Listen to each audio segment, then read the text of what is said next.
اللہ رب العزت نے انسان کو جو دل عطا فرمایا، یہ دل ایسا ہے جیسا کہ ایک برتن، یہ دل ایسا ہے جیسا کہ ایک برتن، اور یہ دل بھی اتنا اہم ہے کہ میڈیکل اعتبار سے بھی، ویسے بھی اگر دیکھا جائے تو دل کی اہمیت ایک طرف اور سارے بدن کی، سارا بدن ایک طرف ہے۔ دل میں اگر گڑبڑ ہو جائے تو آدمی نہیں بچ سکتا، آدمی کی انگلی ٹوٹ گئی، ٹیڑھی ہو گئی، میڑھی ہو گئی، تکلیف ہو جائے گی، ٹانگ ٹوٹ گئی، تکلیف ہوگی، جڑ بھی سکتی ہے، کٹ بھی گئی ٹانگ، جب بھی آدمی زندہ رہ سکتا۔ لیکن دل کا اگر ایک ذرا سا بھی معاملہ گڑبڑا جائے تو آدمی 1 منٹ کے لیے زندہ کھڑا کھڑا گر جاتا ہے، بیٹھے پہ اٹھا نہیں جاتا، کام کرنے والا کام کرنے کے پورا کرنے کی ہمت نہیں، ٹکڑا یوں کھا رہا ہے، یہیں رہ گیا، بٹے کا۔ اور بھی بیماریاں ہیں، آدمی کو کینسر ہو گیا تو کچھ تو ٹائم لگتا ہے، کچھ تو وقت لگتا ہے، لیکن جب دل خراب ہوتا ہے تو پھر آدمی کو اتنا سا بھی وقت، اتنا سا بھی وقت، آج بھی اس کی بڑا اہمیت ہے۔ تو یہ دل بہت زیادہ ہے۔ حضور نے اسی وجہ سے فرمایا کہ فی الجسد مضغۃ اذا صلحت صلحت الجسد، انسان کے بدن کے اندر گوشت کا ایک لوتھڑا ہے، جب تک وہ صحیح رہتا ہے تو انسان پورا کا پورا جسم اس کا صحیح ہے۔ وَإِذَا فَسَدَتْ فَسَدَتِ الْجَسَدُ كُلُّهُ، اور جب یہ دل خراب ہوتا ہے تو پورا کا پورا جسم انسان خراب ہے، کتنا ہی تکڑا ہو، کتنا ہی موٹا ہو، کتنا ہی بڑیا ہو، کتنا ہی حسین ہو، وہ پڑا ہے، نہ طاقتور کی طاقت، نہ کسی کا کچھ نہیں ہوتا جب دل فاسد۔ اذا فسدت فسدت الجسد، جب وہ خراب ہوتا ہے تو سارا کا سارا جسم بیکار۔ الا وہی القلب، پھر انہوں نے فرمایا خبردار، یاد رہے کہ وہ دل ہے، دل۔ تو دل میڈیکل اعتبار سے بھی، حکمت اور ڈاکٹری کے اعتبار سے بھی بہت اہم ہے، اور ویسے بھی بہت اہم ہے، شریعت کے اعتبار سے بھی بہت اہم ہے۔ اگر انسان کا دل مومن نہیں، دل مسلمان نہیں، تو پھر چاہے وہ کتنی ہی مسلمان اپنے آپ کو بنتا رہے، اس کے اسلام کو کوئی خبر۔ تو دل اگر مسلمان ہے تو سارا جسم مسلمان ہے، دل اگر مسلمان نہیں تو سارا جسم ہی کافر ہے۔ ساری ایمانداری دل کی ہے، ساری ایمانداری دل اگر ایماندار ہے تو سارا جسم، اس کا جسم بھی ایماندار، اس کا ایمان بھی ایمان، اس کا جو ہے اس کے ہاتھ بھی ایماندار، اس کی زبان بھی ایماندار، اس کے کان بھی ایماندار۔ دل میں اللہ کا خوف ہے، اور دل کے اعتبار سے وہ اللہ کو کے اوپر یقین رکھتا ہے، اور اس کا دل صحیح صحیح سوچتا ہے، تو پھر اس کے تمام اعمال درست ہیں، تمام اعمال درست۔ کوئی بھی وہ اگر غلط کرتا بھی ہے، کوئی کہے بھائی تو غلط کر رہا، تو ہٹ نہیں مارتا، تو دل صحیح ہے، ہٹ نہیں مارتا، فوراً قبول کر، فوراً قبول کر، اور اللہ کو یہ ادا ہو۔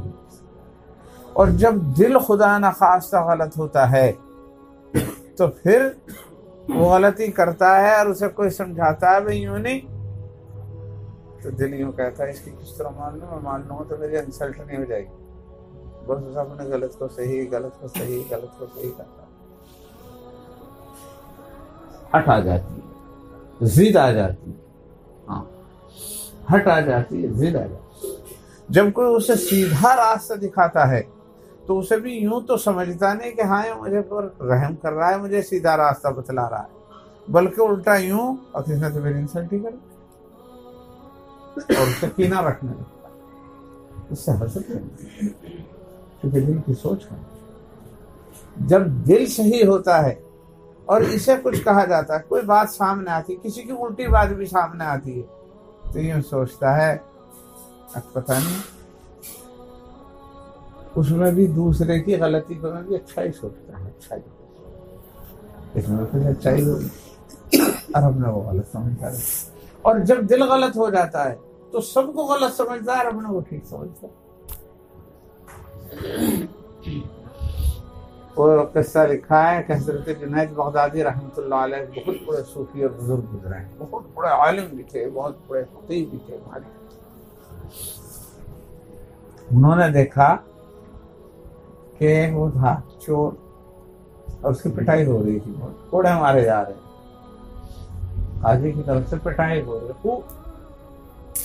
اب وہ پٹائی کو کوڑے مارے جا رہے تو انہوں نے جا کر پوچھا کیا ہوا، اور لوگ لعنت ملامت کر رہے ہیں، برا بھلا کہہ رہے ہیں، صبح سب بے شرم ہے، سب بے غیرت ہے، 10 دفعہ پٹ لیا ہو. ہاں لوگوں نے بتایا 10 دفعہ پٹ لیا، اور ایک دفعہ یوں پٹا تھا، ایک دفعہ فلا کام کرتے پٹا تھا، ایک دفعہ فلا کام پر آگے پتہ نہیں کیسی ہڈی کا کیسا ہے، یوں ہے آسان مطلب تو مانتا نہیں اور وہی کام کر کے چھوڑ غلط سبق کرتا ہے. تو لوگ برائی کر رہے ہیں، لعنت و ملامت کر رہے، اس پہ بجا رہے. تو حضرت جنید بغدادی جن کا پورا مطلب چرچے تھے، انہیں سب کو ادھر ادھر کہے اور اس کے پاس گئے اور جا کر اس کے پیروں کو پیر چوم رہے. اسے کیا یہ بگڑا ہوا 100 بگڑوں کا بگڑا ہوا 100 دفعے پٹ چکا، اس کا کس بات پہ آپ مطلب یہ کہ پیر چوم رہے، ہاتھ چوم رہے، اس کی وہ کر رہے. تو فرمانے لگے کہ ہائے افسوس، مجھے یہ یاد آ رہا ہے کہ یہ جسے تم بگڑا ہوا کہہ رہے ہو اس میں استقامت کتنی، اتنی دفعہ یہ پٹ لیا، لیکن پھر بھی جس چیز کا اسے مزہ آ گیا، جس چیز کا اسے احساس ہو گیا، اس سے ہٹنے کو تیار نہیں، پٹنا منظور تھی. اور میں نے کئی دفعہ خدا کی قدرت کا مشاہدہ کر لیا اور خدا کے انعامات کا ادراک کر لیا، مگر آج اگر نماز پڑھنا شروع کروں تو کل کو پھر پیچھے کو ہٹنے لگوں. مجھے توبہ پہ استقامت نصیب نہیں، اسے گناہ پہ بھی استقامت نصیب ہے، اور استقامت بہت بڑی چیز ہے. ہائے افسوس، کاش جیسی اسے گناہ کی استقامت ہے ایسی مجھے نیکیوں کی استقامت ہے. اسے کتنی استقامت ہے، یہ اپنے گناہوں سے بھی ہٹنے کو تیار نہیں، حالانکہ اس پہ پٹ رہا اور میں خدا کے انعامات حاصل کر رہا، خدا کی برکات حاصل کر رہا. خدا نے مجھے کان دے رکھے، روز مجھے روٹی کھلاوے، مجھے آرام کی نیند سلاوے، اور میں اس خدا کی بھی اطاعت پر مجھے استقامت نصیب نہیں، اور اسے تکلیف پہ بھی استقامت نصیب ہے. اس کے اندر یہی ایک کرامت موجود ہے. تو میرے بزرگوں، بات یہ ہے، بات یہ نہیں بلکہ بات یہ تھی کہ ان کا دل سجا ہوا تھا، سنورا ہوا تھا. تو یہ ہر چیز کے اندر، چور کے اندر بھی نقطے ہی نکال رہے ہیں، چور کے اندر بھی بھلائی ہی فائدہ محسوس کر رہے ہیں، برائیوں کے اندر بھی بھلائی ہی محسوس کر رہے ہیں. اور ایک ہم ہیں کہ اگر کوئی مطلب یہ کہ اذان بھی دے رہا سارا یہ مکار ہے، تقریر بھی کر رہا سارا یہ مطلب یہ کہ وہ ہے، مطلب یہ کہ دکھلا ہوا ہے. کوئی دے بھی رہا تو اسے بھی یوں سوچ رہا ہے کہ یہ تو پتہ نہیں کس نیت سے دے رہا. مطلب یہ ہے غرض ہمیں کسی کی نیکی میں بھی اچھائی نظر نہیں آتی، ہمیں نیکیوں میں بھی برائی نظر آتی ہے، لیکن اچھوں کو برائیوں میں بھی اچھائی نظر آتی ہے. تو دل جب خراب ہوتا ہے تو آدمی کا چشمہ، آئینہ، سب کچھ خراب ہے. اور دل جب صحیح ہوتا ہے تو پھر مطلب یہ کہ وہ جو ہے اپنی سننے اچھائی ہی اچھائی، تو دل بہت نہیں۔ اگر آدمی یوں سوچتا ہے کہ دنیا کے اندر بھلائیاں پیدا ہو جائیں تو ساری دنیا کو تو بدل نہیں سکتا، ہاں اپنے دل کو تھوڑا سا بدل سکتا ہے۔ اپنے دل سے اگر چشمہ بدل لے گا تو ساری اسے اچھائیاں ہی اچھائیاں بھلائیاں۔ اور اگر مطلب یہ کہ انسان کا دل ٹھیک نہ ہوا تو اس کے اندر سارے مکار، عیار، دغاباز، سارے بھگوان۔ اگر بڑی سے بڑی چیز بھی دکھا دی جائے گی، دل صحیح نہیں ہوگا تب بھی والا میری آپ کی اور کسی اللہ والے کی کیا حیثیت۔ سرکار دو عالم علیہ نبینا علیہ الصلوۃ والسلام نے ابو جہل کو ایسا سب کچھ دکھا دیا۔ ایک دفعہ خود ہی اس نے مٹھی میں اٹھا لی کنکریاں اور کہنے لگا محمد بتا کیا ہے اس میں، اگر بتا دیا نا تو ایمان لیا۔ انہوں نے فرمایا میں ہی بتاؤں، جیسے تیری مٹھی میں وہی بتایا۔ آخر تو بہت بڑی بات ہوگی، چونکہ ظاہر ہے ایسا تو ہو سکے کسی نے ادھر سے دیکھ لیا ہو، ادھر سے دیکھ لیا ہو، کسی طرح پتہ چل گیا ہو، کچھ اندازہ لگا لیا ہو، آئیڈیا لگا لیا ہو کہ کیا ہے، تو بتا سکتے آدمی بہت سے لگا سکتا ہے، لیکن خود جو چیز مٹھی کے اندر ہے وہ بول پڑے، یہ بہت تو اس طرح سے انہوں نے فرمایا میں ہی بتاؤں، یہ وہی چیز بتا دے جو اس کے اندر۔ نے کہا یہ تو اور بھی بڑی بات ہو جائے گی۔ نے کہا بڑی بات ہوگی۔ حضور نے اشارہ فرمایا اور کنکریوں میں سے آواز آئی اشہد ان محمد رسول اللہ، ہم گواہی دیتے ہیں کہ محمد اللہ کے رسول۔ اور کتنی بڑی بات، کتنی بڑی بات، مگر یہ اتنی بڑی بات، اتنا بڑا معجزہ، اتنی بڑی کرامات بھی ابو جہل کے دل کو اسلام کی طرف مائل رکھا۔ انہوں نے کہا واہ واقعی غضب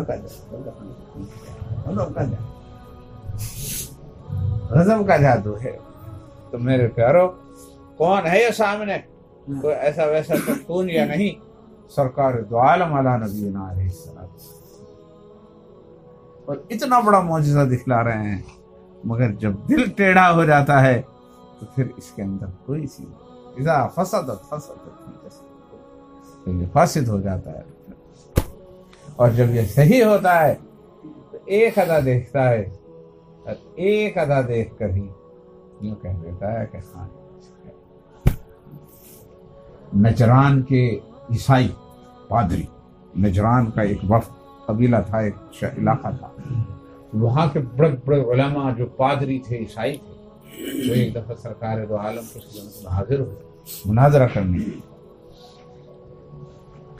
اور جب مناظرہ ہوا تو مناظرے میں تو وہ مطمئن نہیں ہوئے۔ حضور اکرم صلی اللہ علیہ وسلم نے ارشاد فرمایا کہ اچھا اطمینان کی ایک طریقہ کہ کل کو تم بھی آؤ ہم بھی آؤ، تم اپنی اولاد لاؤ ہم بھی اپنے بچے لاؤں، اپنی عورتیں لاؤ ہم بھی اپنی عورتیں لائیں، اور پھر ہم ایک میدان میں کھڑے ہو کر جھوٹے پر اللہ کی لعنت کریں، یوں کہیں اللہ ہمارے میں سے جو جھوٹا ہو اس پر تیرا غضب، تیری لعنت۔ ندعو ابناءنا وابناءکم ونساءنا ونساءکم وانفسنا وانفسکم ثم نبتہل فنجعل لعنت اللہ علی الظالمین۔ تو انہوں نے کہا ٹھیک۔ تو اگلے دن سرکار دو عالم علی نبینا علیہ الصلوۃ والتسلیم سے نکلے اس حال میں کہ حضرت حسن کی انگلی پکڑ رکھی تھی اور حضرت حسین کو گود میں لے رکھا تھا، اور حضرت فاطمہ پیچھے کھڑی تھی اور حضرت علی ان سے پیچھے تھے۔ یہ 5 افراد جو ہیں وہ اندر سے نکلے اور نکل کر کے حضور اکرم صلی اللہ علیہ وسلم نے فرمایا آ جاؤ، ندعو ابناءنا وابناءکم ونساءنا ونساءکم وانفسنا وانفسکم ثم نبتہل فنجعل لعنت۔ تو نجران کے وہ جو پادری تھے تو پڑھے لکھے قابل تھے، علم حاصل تھا، تو ان کا جو بڑا پادری تھا اس کے دل کے اندر کہیں صفائی ہوئی بھی تھی، اس لیے اس نے اپنے ساتھیوں سے کہا کہ خدا کی قسم یہ جو لوگ نظر آ رہے ہیں، یہ 5 لوگ، یہ ایسی شکلیں اور ایسی صورتیں ہیں کہ اگر کوئی ان کے ساتھ مباہلہ کرے گا، یعنی لعنت کا ملامت کا معاملہ کرے گا، تو قیامت تک وہ نسل اور وہ قوم تباہ و برباد۔ یہ بالکل سچ ہے، ان کی شکلیں بتا رہے ہیں، ان کی صورت۔ چنانچہ وہ سارے کے سارے مسلمان ہو گئے، حضور کے دامن میں گر گئے۔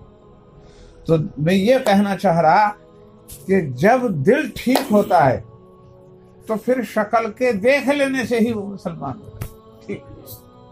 اور جب ٹھیک نہیں تھا دل ابو جہل کا، تو معجزہ دیکھ کر بھی حضور کے سمجھانے سے بھی، اور یہ تو ایک دفعہ ہی آئے تھے وہاں سے نجران سے، اور ابو جہل تو روز رہا تھا وہیں کا، ابو جہل کو وہیں کا رہتوان تھا، وہیں کا رہنے والا تھا، روز ملاقات ہوتی تھی، لیکن ابو جہل کو ہدایت نہیں ملی، اور نجران کے عیسائیوں کو ایک سلک میں نہ ملا۔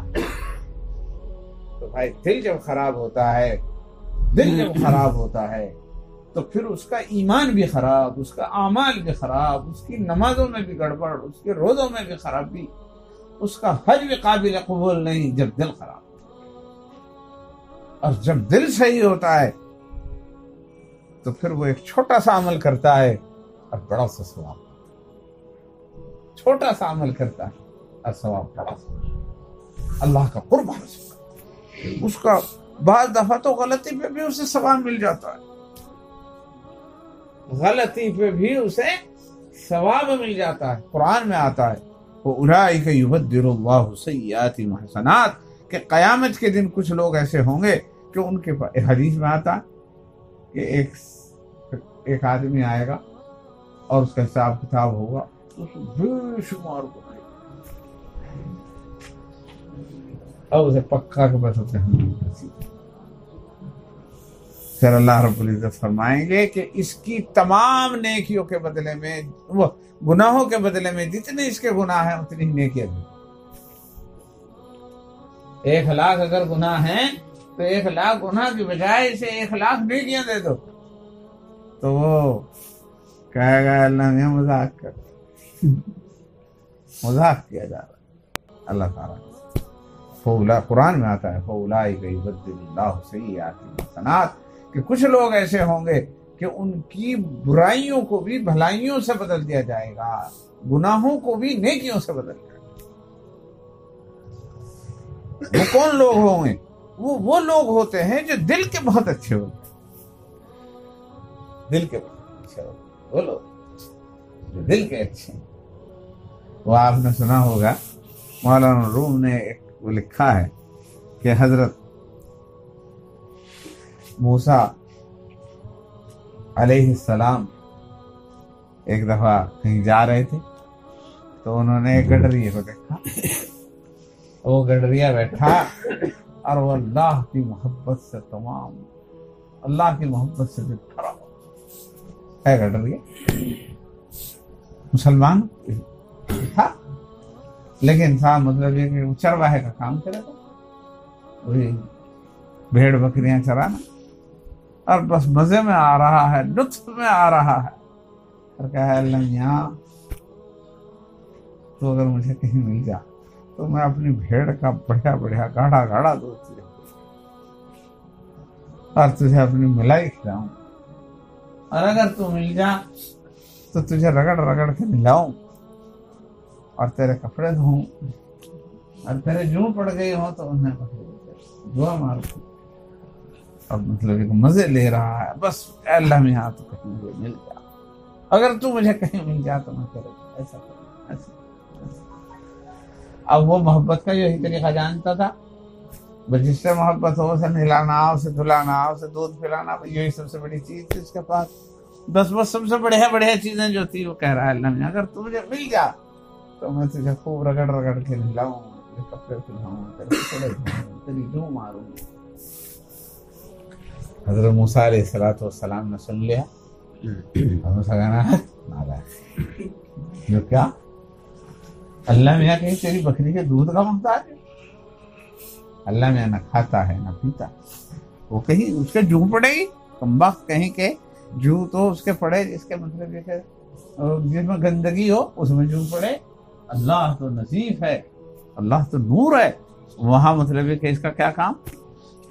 مطلب یہ ہے کہنے کا حضرت موسیٰ نے کہا یہ تو غلط بات ہے، اس سے تو کافر ہو جائے آدمی۔ اب اگر ہمارے جیسا ہوتا تو اپنی غلطی کو بھی صحیح کرتا، کیا غلطی، لیکن اس نے تو اس کا دل تو صحیح تھا، اس کے دل میں تو محبت ہی محبت ہے، اسے اتنا علم ہی نہیں تھا کہ کیا صحیح، وہ تو محبت میں بھرا پڑا تھا، اگرچہ غلط بات کہہ رہا تھا محبت میں، لیکن کہہ تو رہا تھا محبت میں، اس کا دل تو بالکل آئینہ تھا، محبت سے بھرا ہوا تھا۔ کہنے لگا ہے غلطی ہو گئی، کفر ہو گیا، اے اللہ میری توبہ، اے اللہ مجھے پتہ نہیں، اے اللہ میری توبہ میں چلا گیا، ہائے میں تو کھا، اور یہ کہہ کے روتا ہوا چلا گیا۔ یہ موسیٰ کہہ رہا ہے جو کہہ رہا ہے صحیح کہہ رہا، میں کیا جانوں، میں کیا جانوں، بس ایک دم تسلیم کر گیا، میں کیا جانوں جو یہ کہہ رہا، بس توبہ کرتا ہوا ادھر کو چلا گیا اور رو رہا تھا اور بے ساختہ رو رہا تھا۔ حضرت موسیٰ علیہ السلام پر وحی نازل ہو گئی اور کہا ہے موسیٰ تم نے ہمارے ایک آدمی کا دل دکھا دیا، تم نے ہمارے ایک آدمی کا دل دکھا دیا، وہ کس قدر محبت سے ہمیں یاد کر رہا تھا، جاؤ اسے ڈھونڈو اور تلاش کرو اور اسے راضی کرو، نہیں تو ہم تم سے ناراض۔ اب اللہ کا وہ جلیل القدر نبی موسیٰ کلیم اللہ صاحب التورات صاحب العصا والید، اب وہ پھر رہا ڈھونڈتا، اب چرواہے کو ڈھونڈتا پھر رہا ہے اللہ، ادھر گڑ لیا مطلوب اور مطلب نبی طالب، اب وہ تلاش کر کیا، بس بات دراصل یہ ہے کہ وہ شریعت کے اعتبار سے تو اس کی وہ بات غلط ہی تھی، لیکن دل کے اعتبار سے وہ بات غلط نہیں تھی۔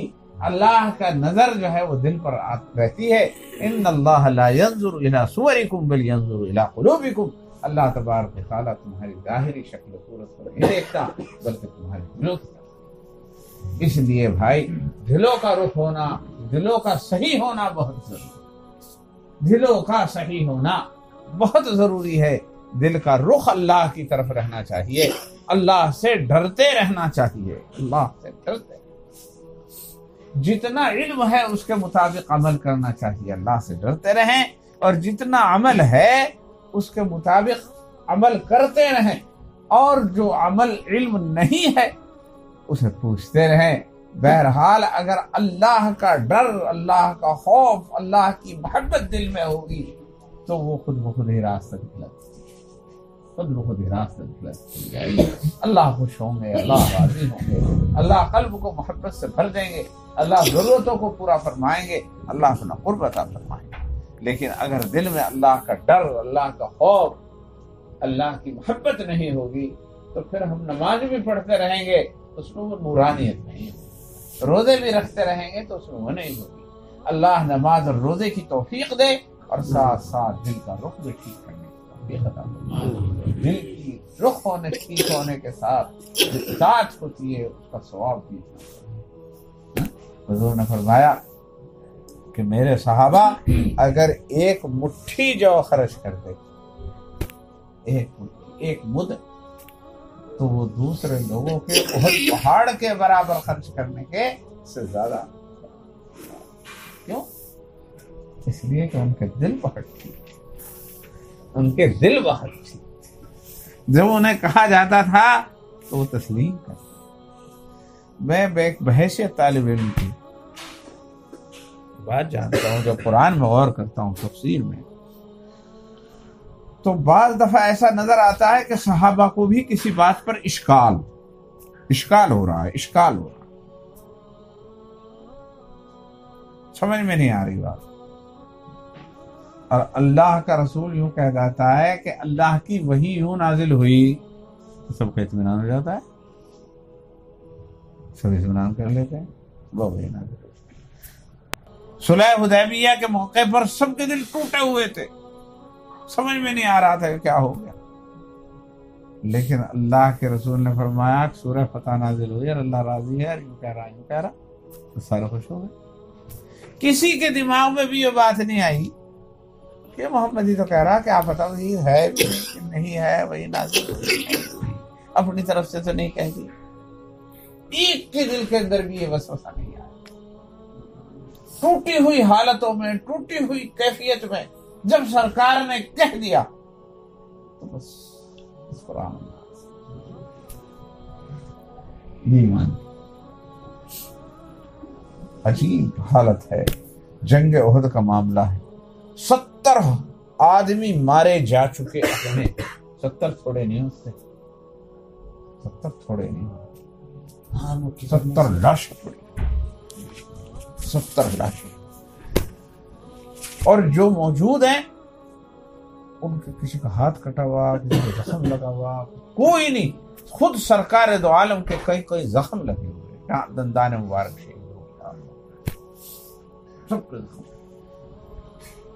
اور حضور صلی اللہ علیہ وسلم نے فرمایا جب ادھر پہاڑ سے کوئی چلے گئے اور وہ جو ہے وہ ہنس گئے، وہ جو ہے مکے والے، ایک مقام تھی حمراء الاسد، وہاں تک پہنچ گئے تو ان میں کافروں میں خود 2 گروپ ہو رہے تھے۔ ایک عمرو بن العاص کا گروپ تھا، ایک ابو سفیان کا گروپ، یعنی وہ بھی 2 حصوں میں بٹ گئے۔ عمرو بن العاص یوں کہہ رہے تھے انہیں نمٹاؤ آج، 70 تو ان کے مر گئے، سارے زخمی، انہیں مدینہ والوں کو ساروں کو نمٹا کے جب چلا ان کو حملہ کرو۔ ابو سفیان یوں کہہ رہا تھا اب بات بن گئی بس پھر ہی بن گئی، اب بس چلو پھر دیکھیں گے اگلے سال پہ۔ ابھی یہی میدان احد کے اندر ہی یہ جھگڑا پیدا ہو چکا تھا، ان میں اختلاف رہا، لیکن پھر آگے کو چلے گا، اچھا آگے کو چل کے دیکھتے ہیں تو 3 میل کے فاصلے پر یہ حمراء الاسد ایک جگہ ہے، وہاں بیٹھ کر کے مشورہ کر رہے ہیں کیا کرنا چاہیے۔ ادھر حضور اکرم صلی اللہ علیہ وسلم نے ان زخمی صحابہ کو اکٹھا کر کے یوں فرمایا، سب زخمی، کسی کا ہاتھ کٹ رہا، کسی کا پیر کٹ رہا، کسی کا کچھ، اور فرمایا کہ ابھی ان کا مقابلہ کرنا ہے، بتاؤ کون ہے جو اللہ کے لیے جان مان قربان۔ تو 200 صحابہ ہو گئے۔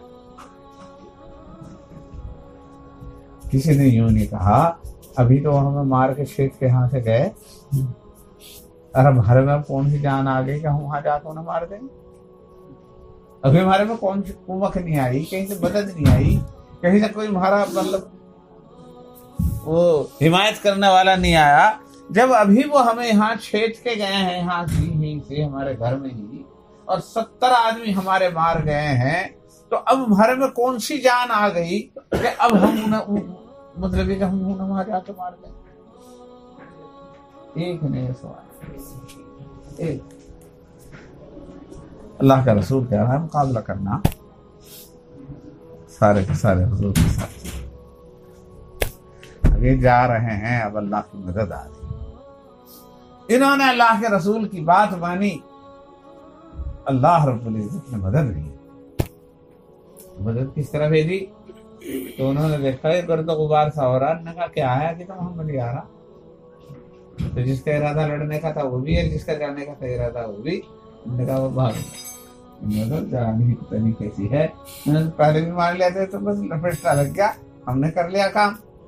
سارے کے سارے وہ جو ان کے پاس بورے بارے ستو کے کھجوروں کے تھے وہ سارے بھی چھوڑ کر کے وہ جا رہا، وہ پھر حضور اکرم صلی اللہ علیہ وسلم کو فتح مکمل حاصل، اب ان کا ڈر اور خوف بالکل ختم ہو گیا، اور انہیں بھوک پیاسوں کو اتنا سستو جو ہے کھانے کے لیے اللہ رب العزت کے فضل۔ لیکن یہ مدد کب آئی؟ صحابہ کرام نے صحابہ اور استقامت کیوں دکھائی؟ دل بڑا سیدھا تھا، حضور اکرم صلی اللہ علیہ وسلم پر پورا اعتماد اور یقین تھا کہ اللہ کا رسول بگڑی ہوئی حالت میں بھی اگر یوں کہے اس طرح ہے تو بگڑی ہوئی حالت میں بھی یہ خدا کی اللہ کے رسول نے کہا مدد آئے گی. کسی نے یوں نہیں کہا ابھی تو ہم چھتے ہی, کسی نے نہیں کہا فوراً. تو میرے بزرگوں بس میں یہ بتا رہا تھا کہ دل کے رخ کو صحیح کرنا بہت زیادہ ضروری. دل کے رخ کو صحیح کیجیے. کینہ, حسد, بغض, ہٹ دھرمی, ضد, یہ بری چیز ہے جس سے دل خراب ہوتا ہے. اللہ رب العزت ہمارے سینوں سے حسد, بغض, کینہ اور ہٹ دھرمی کو دور. ہٹ دھرمی اور اپنی ہی بات کی پچ اور میں ہی صحیح ہوں اور دوسرے کی مطلب کہ بات غلط ہی غلط ہے, تو یہ بہت کبھی تو سوچ لینا چاہیے کہ بھئی یہ بات ہے اس طرح کی, کیا پتہ صحیح ہے نہیں, پتہ نہیں کس طرح. حالانکہ روزانہ ہم دیکھتے ہیں بات کیا بن جاتی ہے, کس طرح کرتے ہیں. پتہ نہیں کتنی باتوں کے بارے میں پتہ چلے کہ اس کی کوئی حقیقت نہیں تھی, بن گئی. بہت سی بات یوں تھی یوں کی یوں ہو گئی, لیکن پھر بھی ہم مطلب یہ کہ اپنے اس کی وجہ سے, طبیعت کی خرابی کی وجہ سے کسی کی کچھ ہی بات کا پتنگڑ بنا دیتے ہیں اور اس پر مطلب یقین بھی کر لیتے ہیں. تو یہ ساری دل کی خرابی کی وجہ سے ہوتا ہے. اللہ تبارک و تعالی ہمارے دل کو درست فرمائے, اس کے اندر خیر پیدا فرمائے, اپنا ڈر, اپنا تقویٰ, اپنی طہارت پیدا فرمائے.